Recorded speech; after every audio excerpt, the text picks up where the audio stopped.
Bonjour Monsieur Bornoser, vous êtes là pour l'interview des 60 ans de la marque Demeco. Je vais vous laisser vous présenter.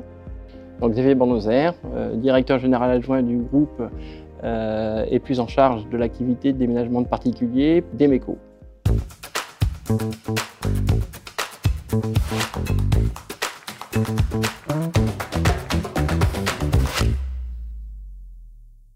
En 2017, vous avez participé à l'émission Patron Incognito.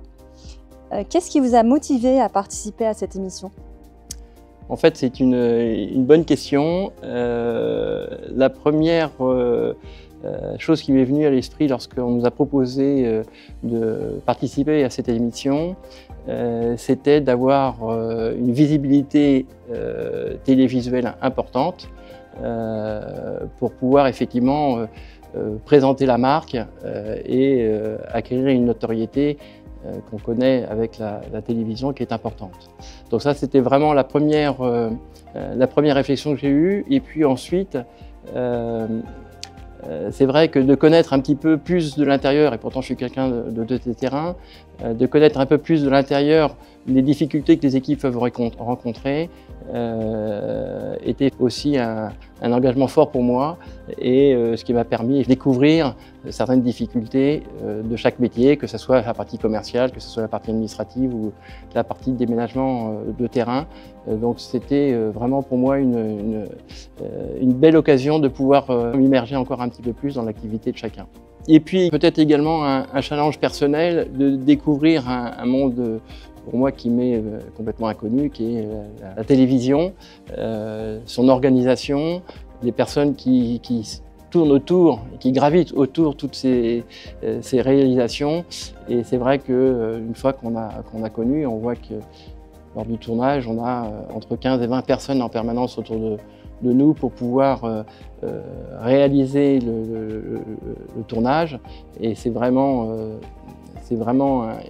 une organisation très importante qui nécessite de la rigueur pour tout le monde. Et également peut-être un certain stress pour moi parce qu'effectivement, on n'a pas la possibilité de faire une deuxième prise, c'est du live, c'est-à-dire que si on se trompe ou si on fait des gaffes, le tournage quasiment dans sa totalité de la journée est perdu. Comment avez-vous vécu le fait de travailler incognito avec vos propres employés? Alors, ce que je disais tout à l'heure, c'est une belle découverte. En fait, les comportements de chacun qu'on peut avoir en tant que patron avec ses collaborateurs ont une certaine, je dirais, couleur. Et lorsqu'on est avec eux sur le terrain dans un rôle un petit peu je dirais, d'adjoint ou d'apprentissage, les paroles ne sont pas du tout les mêmes. Et c'est vrai que les collaborateurs ont plus tendance à se livrer et à comprendre et à lâcher un petit peu prise sur les commentaires qu'ils peuvent faire sur le comportement de leurs collaborateurs, dans leur agence, de leur direction. Donc c'est vrai que ça permet de découvrir un certain nombre peut-être de difficultés, puis aussi d'enseignements intéressants parce qu'ils peuvent s'ouvrir et être contents aussi de travailler dans un groupe structuré, organisé, avec un dialogue qui est ouvert en permanence. Donc c'est vrai que ça a été une belle opportunité de découvrir effectivement un peu le monde un petit peu à l'envers d'une agence d'un point de vue direction. Alors, dans ce tournage, il y a eu en tout 4 immersions. Il y a eu une immersion avec un commercial et après 3 immersions avec 3 sociétés différentes. Donc la partie commerciale c'est très bien passé avec quelqu'un qui connaissait parfaitement son métier, mais assez, comment dire, assez sûr de lui sur la partie vente et présentation des dossiers, etc. Alors, c'est vrai qu'on forme régulièrement nos gens je dirais, à présenter les dossiers, à présenter l'organisation d'un déménagement, de rassurer le client, si vous voulez, parce que c'est notre volonté. Hein, c'est un stress important pour nos clients, qu'on est là pour les rassurer. Et le commercial en vue, effectivement, avait une forte propension à bien conseiller ses clients, mais oublier peut-être un petit peu la partie vente, la partie chiffrage, puisque pour lui, c'était un petit peu nouveau d'avoir à faire des prix, ne serait-ce de le faire chez le client pour qu'il puisse effectivement avoir un ressenti de son client sur la proposition commerciale qui lui était faite. Ensuite, les déménageurs, on a eu un père avec son fils, un déménageur avec un verbe assez haut et pas toujours peut-être agréable, et puis un autre avec une agence où en fait tout se passait très très bien et trop bien pour l'émission, donc qui n'a pas été retenu pour passer à la télévision. Avant de démarrer, avez-vous eu des appréhensions? Et si oui, lesquelles? Alors, l'appréhension, en fait, on se retrouve avec toute une organisation derrière soi. Vous changez d'apparence, donc ça veut dire que vous laissez pousser la barbe, la moustache, etc. Et ça pendant plusieurs mois. Et vous vous présentez à vos collaborateurs qui vous connaissent depuis un certain temps, toujours en général bien rasé, bien peigné, etc., bien habillé. Et là, je me suis laissé pousser la barbe et la moustache pendant un mois. Et en retour de vacances, toutes les équipes me regardaient avec des yeux en disant « mais il a dit fumer la moquette, quoi, il y a un problème ». Donc, vous ne pouvez pas communiquer aux gens le pourquoi du comment. Donc, et même avec la famille, même avec mes enfants, il n'était pas question de dire pourquoi. Parce que il suffit qu'il y ait une diffusion sur Facebook ou autre, parce que les enfants travaillent beaucoup sur les réseaux, et il était hors de question de pouvoir effectivement dire bah tiens, mon père va faire patron incognito, etc. Parce que là, ça met tout par terre. Donc mes amis, ma famille, personne n'est au courant, sauf mon épouse. Moins des choses. Donc effectivement, ce changement d'apparence était déjà un premier challenge, et d'avoir à expliquer pourquoi. Bon, l'explication, j'avais trouvé une astuce en disant j'ai fait un pari, j'ai perdu et je dois me laisser pousser la barbe et la moustache pendant 3 mois et après ça sera fini. Voilà. On ne peut pas se permettre de se louper, de faire des erreurs dans sa communication. Il ne faut pas regarder la caméra, il ne faut pas parler trop technique, parce que si on parle trop technique, les gens vont se dire tiens, lui il connaît le métier de déménagement, alors que je venais en tant que stagiaire ou d'intérim, donc ça veut dire que je n'ai pas la connaissance métier, donc je ne peux pas parler métier. Je peux poser des questions un petit peu diverses et variées, mais pas trop techniques. Voilà. Donc le principal stress vraiment, c'était de ne pas faire d'erreur dans la communication. Quelle surprise ou découverte marquante avez-vous faite sur le terrain? En termes de surprise, j'ai trouvé honnêtement des collaborateurs de terrain qui étaient attachés à la marque, attachés au groupe, avec les valeurs qu'on essaye de leur donner. Et vraiment, c'est ce qui m'a marqué le plus. C'est qu'effectivement, tout le monde était fier de travailler pour la marque. Et je pense que ça, c'est ce que je retiens le plus, hein, c'est vraiment l'application des collaborateurs. Avez-vous rencontré des difficultés particulières pendant cette immersion? Alors, des difficultés, pas vraiment, des surprises. Parce que, par exemple, le commercial n'avait pas forcément tous les documents administratifs avec lui. Donc c'est vrai que c'est un petit peu dommage, puisqu'on essaye de leur donner tout un book à présenter à leurs clients pour pouvoir effectivement expliquer les différentes prestations, les assurances, la réalisation des déménagements, etc. Donc, et c'est vrai que le commercial n'avait pas tous les documents, donc c'est un petit peu dommage.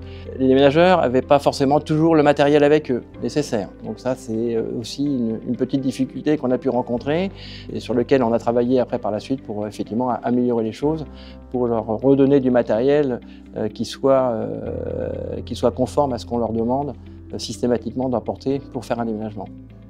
Quel a été votre moment le plus émouvant ou marquant lors de l'expérience? En fait, le moment le plus émouvant, c'est à la fin de l'émission, le patron incognito reçoit des collaborateurs avec qui il a travaillé pendant une journée. Et on avait une fratrie, du moins le père et le fils, qui étaient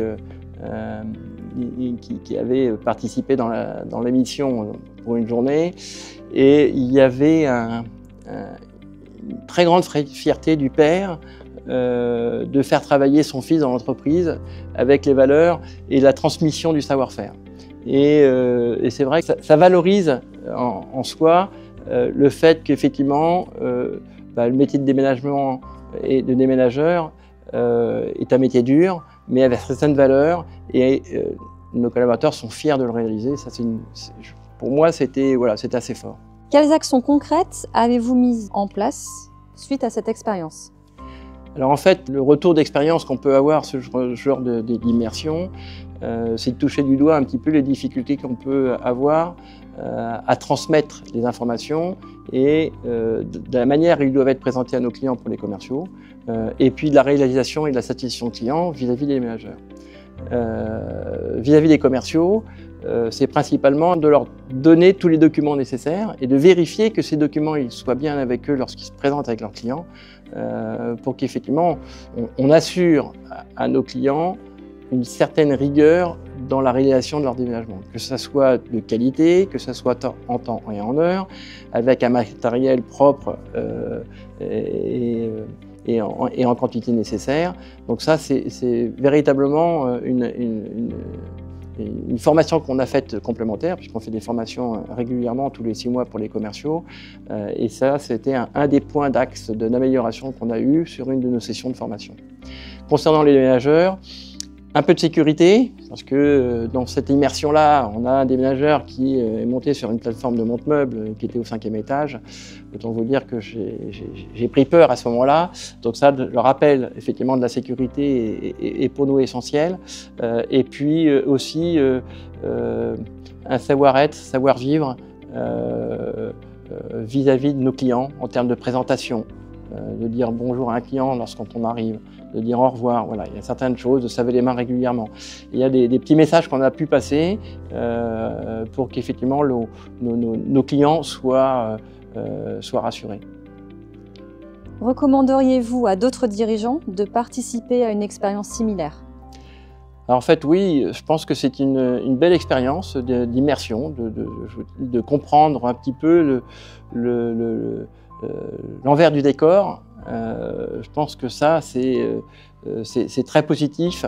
Ça nous permet de comprendre un petit peu mieux de la manière où les collaborateurs ressentent leur vie dans l'entreprise. Je pense que le bien-être dans l'entreprise est aujourd'hui très important et je pense que ça permet vraiment de comprendre un petit peu les difficultés de chacun. Au-delà effectivement de l'immersion, c'est aussi la mise en avant de l'image de la société vis-à-vis des médias. On sait très bien qu'aujourd'hui, 30 secondes de publicité sur M6 ou TF1,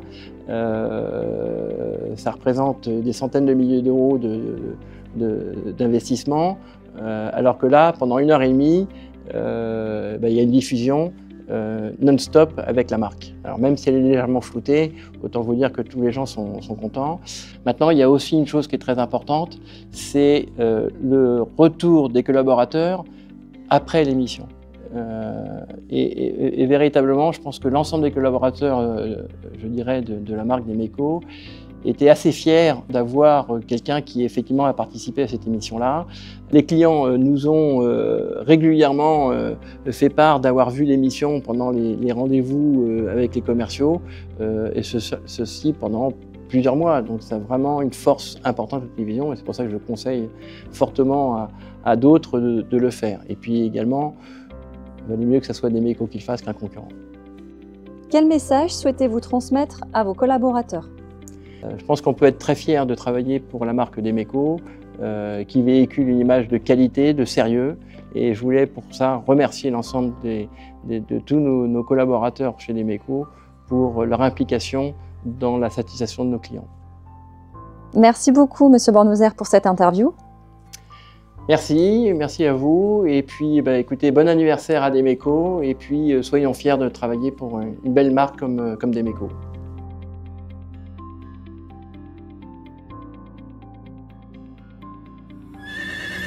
Demeco, Demeco, Demeco.